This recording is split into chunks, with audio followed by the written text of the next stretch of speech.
Hello વિદ્યાર્થી મિત્રો, આપ સૌનું આપણે આ યુટ્યુબ ચેનલ પર હાર્દિક સ્વાગત છે. આજે હું લઈને આવી છું ધોરણ 9 વિજ્ઞાન પ્રયોગ પોથીમાં પ્રયોગ 2નું સંપૂર્ણ સોલ્યુશન. તો ચાલો આપણે આગળ વધીએ. પરંતુ તે પહેલાં જો તમે આપણી આ યુટ્યુબ ચેનલને લાઇક, શેર અને સબસ્ક્રાઇબ ન કરી હોય તો જરૂરથી કરજો.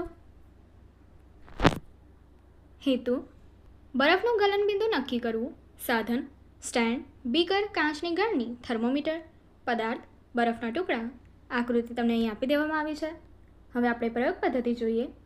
એક કાચની ગળણીમાં 150 ગ્રામ બરફના ટુકડા લઈ આકૃતિમાં દર્શાવ્યા મુજબ સાધનો: થર્મોમીટરનો બલ્બ બરફના ટુકડાની વચ્ચે સંપર્કમાં રહે તેમ થર્મોમીટરને સ્ટેન્ડની મદદથી ઊભું ગોઠવો.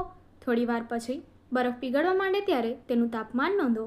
ત્યારબાદ 5 મિનિટ પછી અને 10 મિનિટ પછી બરફનું તાપમાન નોંધો. આ પરથી બરફનું ગલનબિંદુ નક્કી કરો. અવલોકન: પહેલું, બરફ પીગળે ત્યારનું શરૂઆતનું તાપમાન 0 ડિગ્રી સેલ્સિયસ છે. બીજું, 5 મિનિટ પછી બરફનું તાપમાન 5 ડિગ્રી સેલ્સિયસ છે. ત્રીજું, 10 મિનિટ પછી બરફનું તાપમાન 10 ડિગ્રી સેલ્સિયસ છે. નિર્ણય: બરફનું ગલનબિંદુ 0 ડિગ્રી સેલ્સિયસ છે. હવે જ્ઞાન ચકાસણી જોઈએ. નીચે આપેલા વિકલ્પમાંથી સાચો વિકલ્પ પસંદ કરીને લખવાનો છે. પહેલું, પાણીનું ઉત્કલન બિંદુ કેટલું છે? જવાબ છે ડી, 100 ડિગ્રી સેલ્સિયસ. ત્યારબાદ બીજું, બરફની ગલનગુપ્ત ઉષ્મા કેટલી છે? જવાબ છે એ, 3.34 × 150 જૂલ કેજી ઇનવર્સ.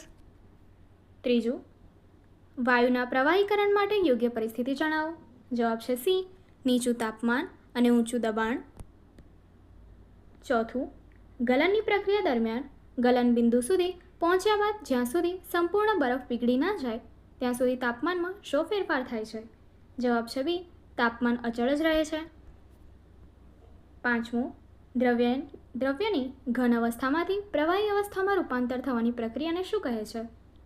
જવાબ છે બી, ગલન. આગળ પ્રશ્ન 2, તફાવતના 2 મુદ્દા આપો. અહીં આપ્યું છે ઘન અવસ્થા અને અહીં આપ્યું છે પ્રવાહી અવસ્થા. ઘન અવસ્થામાં પહેલું, ઘનના ઘટક કણો વચ્ચેનું અંતર નહિવત હોય છે. અને બીજો પોઈન્ટ, ઘનની સંકોચનશીલતા શું એટલે કે ખૂબ જ ઓછી હોય છે. જ્યારે પ્રવાહીના ઘટક કણો વચ્ચેનું અંતર ઘન કરતાં થોડું વધારે હોય છે અને તેની સંકોચનશીલતા ઘન કરતાં થોડી વધુ હોય છે. આગળ વ્યાખ્યા આપો. ગલનબિંદુ: જે તાપમાને ઘન પદાર્થ પીગળીને પ્રવાહી સ્વરૂપમાં રૂપાંતરિત થાય છે તે તાપમાનને ઘન પદાર્થનું ગલનબિંદુ કહે છે. આગળની એક્ટિવિટી જોવા માટે અહીં આપેલી એન્ડ સ્ક્રીન પર ક્લિક કરો. Thank you.